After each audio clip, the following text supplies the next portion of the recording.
શિક્ષણ જે છે એ ભલે બંધ રહે, પણ વડાપ્રધાન શ્રી મોદી સાહેબની સભા જે છે એની ખુરશીઓ ખાલી ના રહેવી જોઈએ. શું કોંગ્રેસનું જ્યારે શાસન હતું ત્યારે કોંગ્રેસે આ પ્રકારે સરકારી સંસાધનો ઉપયોગ નથી કર્યા? શું કોંગ્રેસે આ પ્રકારના પરિપત્રો કરીને શિક્ષકોને પ્રધાનમંત્રી કે મુખ્યમંત્રીની સભામાં નથી બોલાવ્યા કે આંગણવાડીની બહેનોનો ઉપયોગ નથી કરવામાં આવ્યો? એક જમાનો હતો કે મોદી સાહેબની સભામાં લોકો એમને સાંભળવા માટે દૂર દૂરથી આવતા હતા, પણ હવે આ પરિસ્થિતિ નથી. સભામાં ખાલી ખુરશીઓનો ભય જે છે એ સત્તાધીશોને વ્યાપી ચૂક્યો છે.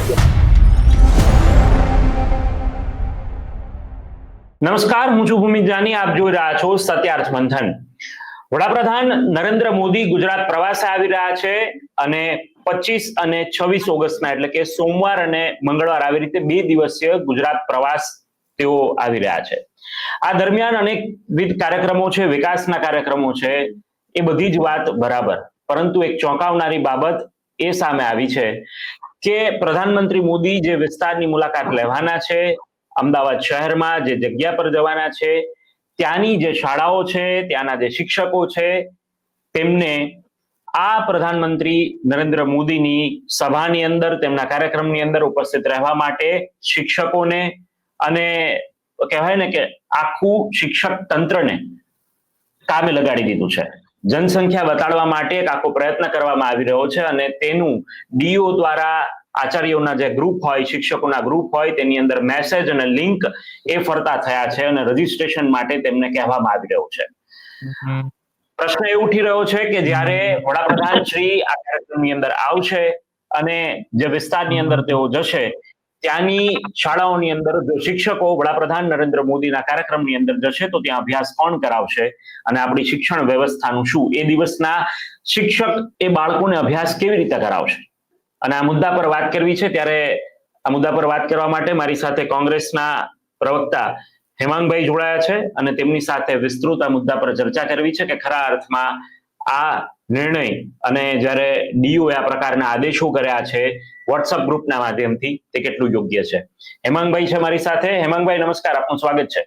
નમસ્કાર ભૂમિતભાઈ. હેમાંગભાઈ, જે રીતે મેં વાત કરી એ રીતે કે વડાપ્રધાન નરેન્દ્ર મોદીના કાર્યક્રમને લઈને શિક્ષણ તંત્રનો આખો ઉપયોગ કરવામાં આવી રહ્યો છે, આ વાત કેટલી સાચી છે? જો ભૂમિતભાઈ, અમદાવાદની અંદર અમદાવાદ જે આખું છે એમાં 2 પ્રકારના ડીઈઓ એટલે કે ડિસ્ટ્રિક્ટ એજ્યુકેશન ઓફિસર જે છે એ કાર્યરત છે. એક અમદાવાદ ગ્રામ્ય કહેવાય અને એક અમદાવાદ શહેરના. અમદાવાદ ગ્રામ્યની અંદર પણ મોટા ભાગે અમદાવાદ શહેર બહુ વિકસી ગયું છે, એટલે અમદાવાદના જે આજુબાજુના વિસ્તારો છે એની સાર સંભાળ છે શાળાઓની, એ ગ્રામ્યના ડીઈઓ અને શહેરના ડીઈઓ. આ ડીઈઓ ના દ્વારા અચાનક આ આચાર્યશ્રીઓના ગ્રુપમાં 2 દિવસ પહેલા એક મેસેજ આવે છે અને એમાં એમને કહેવામાં આવે છે કે તાકીદ અને અગત્યની તમારા બીટના જે એઆઈ છે એના દ્વારા એક મીટિંગ રાખવામાં આવેલી છે. એમની જે બીટ હોય છે એ બીટની અંદર એક મીટિંગ રાખવામાં છે અને મીટિંગ છે એ આદરણીય વડાપ્રધાન શ્રી નરેન્દ્રભાઈ મોદીની જે સભા છે એ સભામાં શિક્ષકોને આવવાનું છે એના માટે રાખવામાં આવેલી છે. આ મીટિંગમાં એ લોકો જોડે મીટિંગ કરવામાં આવી. એમને એક લિંક પણ આપવામાં આવી. 2 અલગ અલગ લિંક છે. હું પાકું તો ના કહી શકું, પણ એક ગ્રામ્યની હશે અને એક શહેરની હશે. અને લિંક દ્વારા એક ગૂગલ લિંક છે અને એક સર્વે હટની લિંક છે.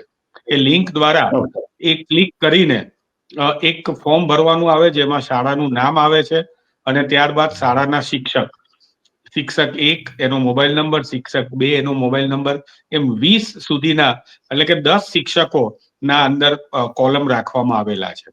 આ 10 શિક્ષકોના નામ ભરી દેવાના. આચાર્યએ એવું પૂછ્યું ભૂમિતભાઈ કે તમે અમારી શાળામાં તો 12 જ શિક્ષક છે અને 10 આવી જશે તો અમે શું કરીએ? 2 જણ ઉપર તો શાળા ચાલશે નહીં. તો અધિકારીઓ એમ કીધું તો એ દિવસે બંધ રાખવાનું કહી દીધું છે, તમારા ઉપર કોઈ પગલા લેવામાં નહીં આવે. એટલે અને 10 કરતા વધારે શિક્ષકો પણ તમારા આવતા હોય, 20 શિક્ષકોની છે સ્કૂલ કે 22ની છે અને બીજો સ્ટાફ પણ આવતો હોય તો તમે લખાઈ દો, એ દિવસે સ્કૂલ બંધ રહેશે તો વાંધો નથી. ટૂંકમાં શિક્ષણ જે છે એ ભલે બંધ રહે, પણ વડાપ્રધાન શ્રી મોદી સાહેબની સભા જે છે એની ખુરશીઓ ખાલી ના રહેવી જોઈએ. અત્યાર સુધી ભૂમિતભાઈ કેવું હતું કે શિક્ષકોને તીડ ભગાડવા મોકલ્યા, તમે જોયું ઢોલ નગારા સાથે, કે ખેતરોમાં તીડ આવે મોકલવાનું. કોરોનામાં સ્મશાનમાં લાશો ગણવા માટે પણ શિક્ષકોને જવાબદારી આપી. શિક્ષકો સ્વખર્ચે પોતે પ્રવેશ ઉત્સવ પણ કરે છે, સરકાર કોઈ એના પૈસા નથી આપતી. અને આ જે શિક્ષકો જે છે એમને અલગ અલગ કામગીરી ચૂંટણીની સોંપવામાં આવેલી હોય, કે પછી વચ્ચે લગ્નમાં વધારે ડીશો ના બને તો એ ડીશો ગણવા જવાનું કામ પણ આ શિક્ષકોને સોંપવામાં આવતું હતું. એ પણ હકીકતમાં ના સોંપાય, કારણ કે એનેથી પણ બાળકોનો શિક્ષણનો ભોગ લેવાતો હતો. પણ કદાચ 2 ગયા હોય તો 5 શિક્ષકો હું એમ માનું કે ભાઈ ચલો એમના ક્લાસ સંભાળી લે. પણ અહીંયા તો આખા શાળાઓને એમ કહી દેવામાં આવ્યું છે કે તમારે રજા રાખવાની ચિંતા નથી અને તમારે શિક્ષકોના નામ નોંધાવો. બીજું ભૂમિતભાઈ, છટકબારી નથી આ લોકો જોડે. ડેટા કલેક્ટ કર્યો છે અને એમ કીધું છે કે તમારે સભામાં સીધું નથી પહોંચવાનું. નિકોલમાં રહેતા શિક્ષક હોય, એના ઘરની બાજુમાં સભા હોય તો એને ઘરની બાજુમાંથી સીધું નથી જવાનું. એક ગંતવ્ય સ્થાન નક્કી કરેલું છે.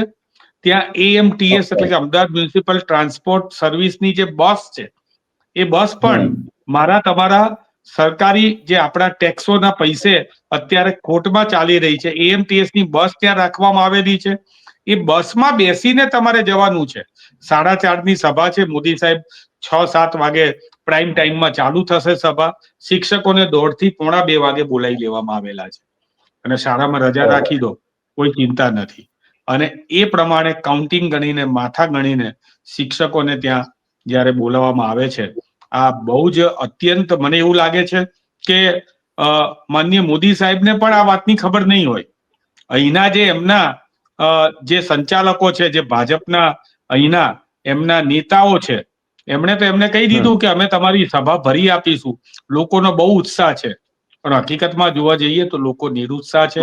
સભામાં ખાલી ખુરશીઓનો ભય જે છે એ સત્તાધીશોને વ્યાપી ચૂક્યો છે. એટલે આવા પ્રકારના ગતકડા કરી રહ્યા હોય એવું ભૂમિતભાઈ મને લાગી રહ્યું છે. હેમંતભાઈ, ઘણા બધા દર્શક મિત્રો જયારે વિડીયો જોશે ત્યારે એવી કમેન્ટ પણ કરશે કે શું કોંગ્રેસનું જયારે શાસન હતું ત્યારે કોંગ્રેસે આ પ્રકારે સરકારી સંસાધનો ઉપયોગ નથી કર્યા? શું કોંગ્રેસે આ પ્રકારના પરિપત્રો કરીને શિક્ષકોને પ્રધાનમંત્રી કે મુખ્યમંત્રીની સભામાં નથી બોલાવ્યા, કે આંગણવાડીની બહેનોનો ઉપયોગ નથી કરવામાં આવ્યો? તો એવા જે લોકો છે એમને તમે શું જવાબ આપશો? શું ખરા અર્થમાં કોંગ્રેસે આવું કર્યું છે ખરા? મને ખ્યાલ છે ત્યાં સુધી મારા ખ્યાલમાં આવું કંઈ પરિપત્ર કે આવું કંઈ મારા ધ્યાનમાં નથી. પરંતુ અમારા સમયમાં એક વાત તમને કહું ભૂમિતભાઈ, તમે બહુ સિનિયર જર્નાલિસ્ટ છો, તમે વિવિધ ન્યૂઝ ચેનલોની અંદર બહુ મોટા પાયે તમે એક સમાજના ચોથા સ્તંભ તરીકે, એક જાગીર તરીકે તમે ઘણા બધા મુદ્દા ઉઠાવેલા છે. ત્યારે મારે તમને એક વાત શેર કરવી છે. એ વાત આનેથી અનુસાંગિક નથી, પણ આના ઉપરથી ખ્યાલ આવશે કે શું કોંગ્રેસે આવું કંઈક કર્યું હોય. એ દર્શક મિત્રો ઉપર આપણે છોડીએ. અશોક ભટ્ટ થી માંડીને ઘણા બધા નેતાઓ કોંગ્રેસના વિરોધમાં ભારતીય જનતા પાર્ટીની જ્યારે વિરોધ પક્ષમાં હતા ત્યારે આંદોલનો કરતા હતા. વિધાનસભાની સામે એ લોકો આંદોલન કરવા માટે આવે તો એના માટે કોંગ્રેસ એમને મંડપ બાંધીને આપતું હતું, એમને આંદોલન કરવાની છૂટ આપતું હતું. મંડપમાં પાણીની વ્યવસ્થા, એમને ચા પાણી નાસ્તાની વ્યવસ્થા સુધી અમે કરતા હતા, એટલે કે કોંગ્રેસની સરકારો કરતી હતી. એટલા માટે કે વિપક્ષ જે છે એ પણ મજબૂત હોવો જોઈએ. વિપક્ષ પણ પ્રજાની જ વાતો કરી રહ્યો છે અને એના માટે મળવા પણ અમારા મુખ્યમંત્રી આસાનીથી ત્યાં એમને જતા હતા. આ વાત છે. ને અત્યારની વાત કરો તમે, અત્યારે અઘોષિત 144 ની કલમ લાગેલી છે. કાલે મોદી સાહેબ આવવાના છે, એના 30 કિલોમીટરની ત્રિજ્યામાં કોંગ્રેસના કાર્યકર્તાઓના ઘેર પોલીસોને દ્વારા હાઉસ એરેસ્ટ કરી લેવામાં આવશે. 25મી તારીખની વાત છે. આગલે દિવસે હાઉસ એરેસ્ટ કરી લેવામાં આવશે.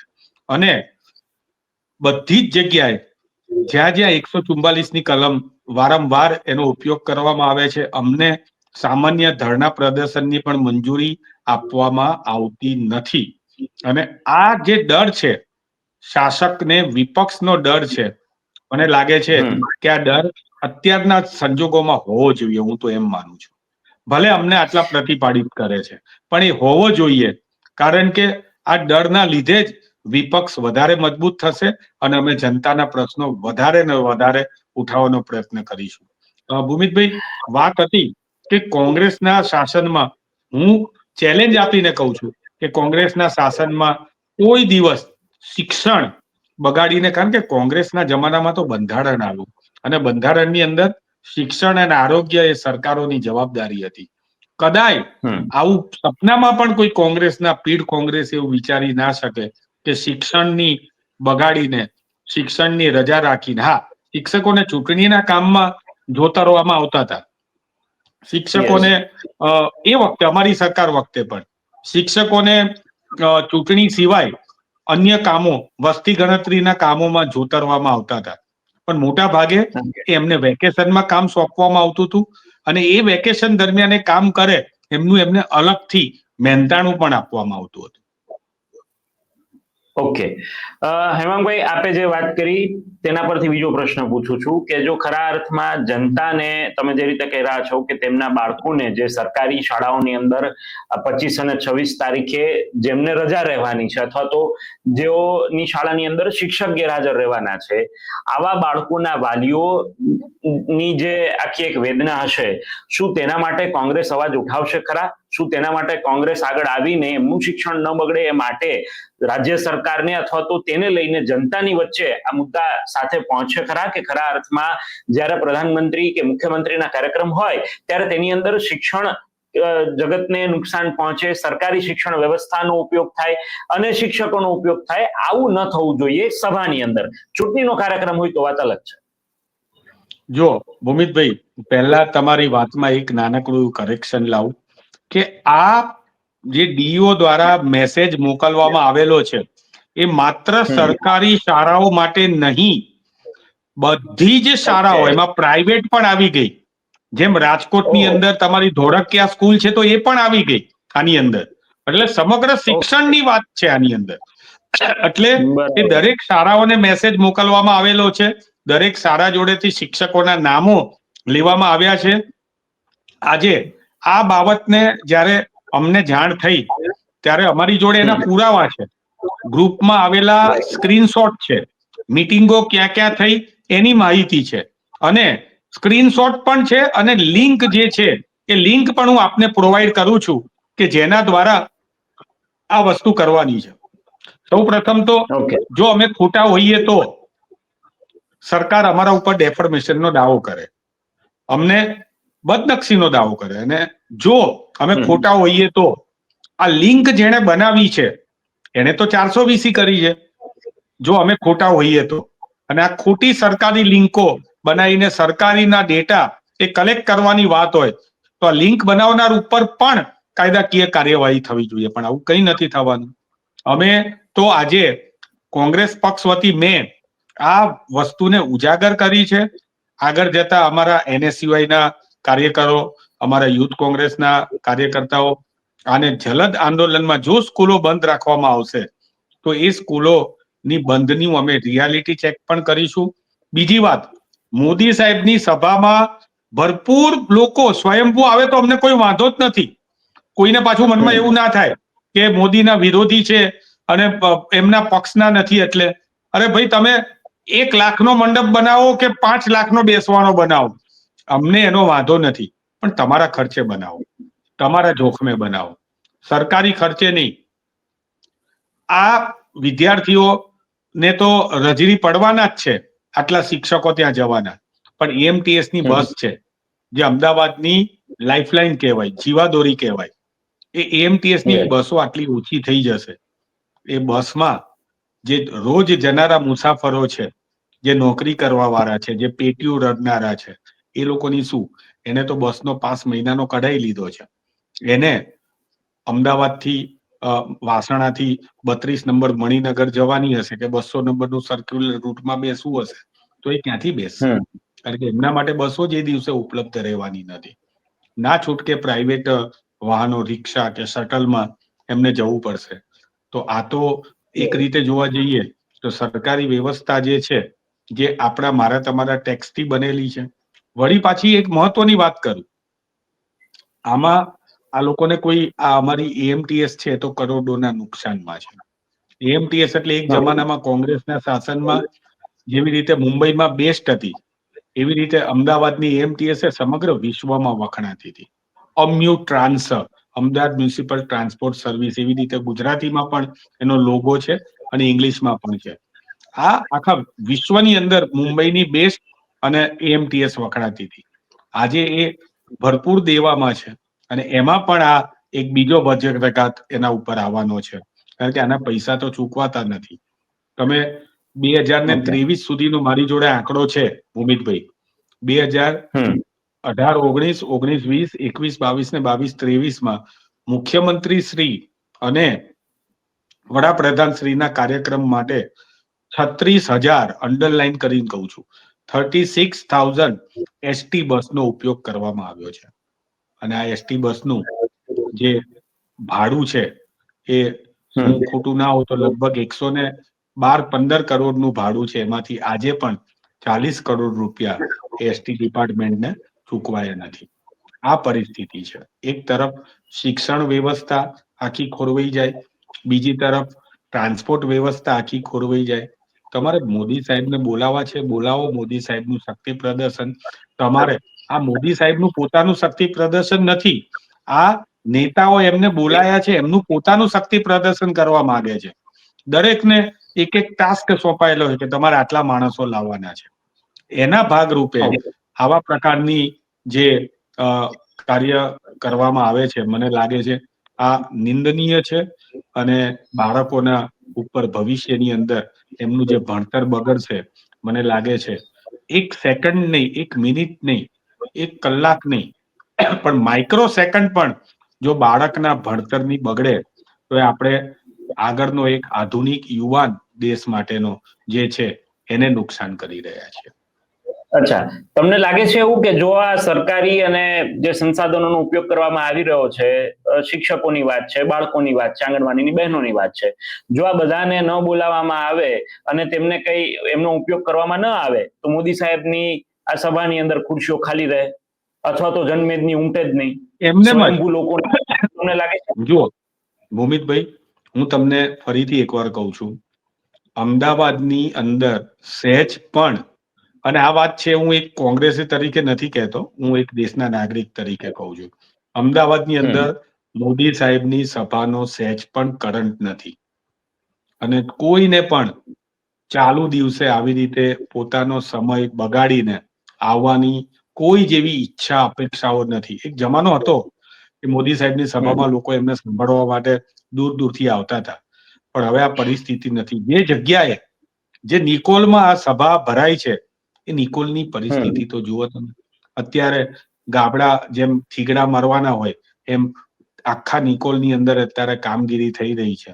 પરંતુ છેલ્લા 4 મહિનામાં, હું ફરીથી કહું છું, છેલ્લા 4 મહિનામાં અમદાવાદના ન્યૂઝપેપરની અંદર નિકોલ 140 વખત, 120 દિવસમાં 140 વખત નિકોલની સમસ્યાઓ જે છે એ સમસ્યાઓ, ખાડાની સમસ્યા હોય કે કંઈ ગરકાવ થઈ ગયા હોય કે પાણીની સમસ્યા હોય, ગટરની સમસ્યા હોય, લુખ્ખાગીરીની, કાનૂની વ્યવસ્થાની, એ 4 મહિનામાં 140 વખત એ ન્યૂઝપેપરના સમાચાર બન્યા છે. અમારી ટીમ એ 140 સમાચારોને કમ્પાઇલ કરી રહી છે અને એ પણ અમે જનતા સમક્ષ મૂકું છું. એટલે હું તો એમ કહું છું કે ના, ભારત દેશની સમસ્યાની વાત છોડી દો, ગુજરાતની છોડી દો, રાજકોટની, સૌરાષ્ટ્રની છોડી દો, અમદાવાદની છોડી દો, જે મોદી સાહેબ જે વિસ્તારમાં આવે છે ત્યાં છેલ્લા 4 મહિનામાં ન્યૂઝપેપરમાં અધિકૃત જે મુખ્ય 3 ન્યૂઝપેપર છે એની અંદર, અમદાવાદના, એની અંદર કે જેની ત્રણેયની થઈને 15-20 લાખ કોપી વેચાય છે, એની અંદર લગભગ 140 સમાચાર એ નિકોલના નામથી આવે છે. એટલે કે 140 વખત સમસ્યાઓ, એટલે રોજની 1 કરતા વધારે સમસ્યાઓ એ ન્યૂઝપેપરના માધ્યમથી પણ પત્રકાર મિત્રો આટલા વિરોધી, જે સરકારને લગતા જ્યારે ગભરામણ થતી હોય એવા સંજોગોમાં પણ 140 વખત નિકોલના સમાચારો, સમસ્યાઓના આવતા હોય તો મને લાગે છે કે મોદી સાહેબ આવતા હોય તો એમણે આવતા હોય તો વેલકમ છે, પણ નિકોલની પણ જનતા જે છે એ પણ અત્યારે એટલી બધી દોચકમાં છે કે એ પણ મને લાગે છે કે ત્યાં આવવા માટે નિરુત્સાહ છે. આપણે જોઈએ, અમે તો કોઈ કોંગ્રેસ એવો પ્રયત્ન નથી કરતો. કોંગ્રેસની રાહુલ ગાંધીની સભા હોય તો ભાજપને અલગ અલગ પ્રકારના પ્રયત્નો હોય છે. ચારે બાજુથી અમદાવાદમાં આવવાના રસ્તા બંધ કરી દેવા, બીજી અમે કોઈ એવા પ્રયત્નો નથી કરતા. પણ સ્વયંભૂ રીતે મને એવું લાગે છે કે મોદી સાહેબની સભામાં ખુરશીઓ ખાલી રહેવાની જે છે એની ભનક એ સભાના આયોજકોને વ્યાપી ગઈ છે, અને એના જ લીધે આવા પ્રકારના ગતકડા કરી રહ્યા છે. ચોક્કસથી હેમાંગભાઈ અમારી સાથે જોડાયા અને વિસ્તૃત માહિતી આપી, ચર્ચા કરી, તે બદલ આપનો ખૂબ ખૂબ આભાર. ધન્યવાદ. તો આ હતા કોંગ્રેસના પ્રવક્તા હેમાંગ રાવલ, કે જેમને એ સ્પષ્ટતા સાથે વાત કહી છે કે પ્રધાનમંત્રી નરેન્દ્ર મોદી અમદાવાદના નિકોલની અંદર જ્યારે 25 તારીખના આવવાના છે, એટલે કે સોમવારે આવવાના છે, ત્યારે તેના કાર્યક્રમ અંતર્ગત સરકારી શિક્ષણ વ્યવસ્થા ઉપરાંત પ્રાઇવેટ શિક્ષણ વ્યવસ્થાને પણ કામે લગાડી દેવામાં આવી છે. અધિકૃત રીતે વોટ્સએપ ગ્રુપની અંદર ડીઈઓ દ્વારા, એટલે કે જિલ્લા શિક્ષણ અધિકારી દ્વારા શિક્ષકોને મેસેજ કરવામાં આવ્યા છે, લિંક ફોરવર્ડ કરવામાં આવી છે. લિંક્સ માટે એના પર રજીસ્ટ્રેશન કરવામાં આવી રહ્યું છે, શિક્ષકોના નામ અને નંબર નોંધવામાં આવી રહ્યા છે, અને કયા શિક્ષકો ક્યાંથી કયા વિસ્તારમાંથી કઈ બસના માધ્યમથી સભા સ્થળ સુધી કેટલા વાગે પહોંચે તેનું આખું મોનિટરિંગ એ ડીઓ કચેરી દ્વારા કરવામાં આવી રહ્યું છે, જેના સ્ક્રીનશોટ્સ, જેની લિંક્સ એ ઓલરેડી કોંગ્રેસના પ્રવક્તા કહી રહ્યા છે કે તેમના સુધી પહોંચી ચૂકી છે.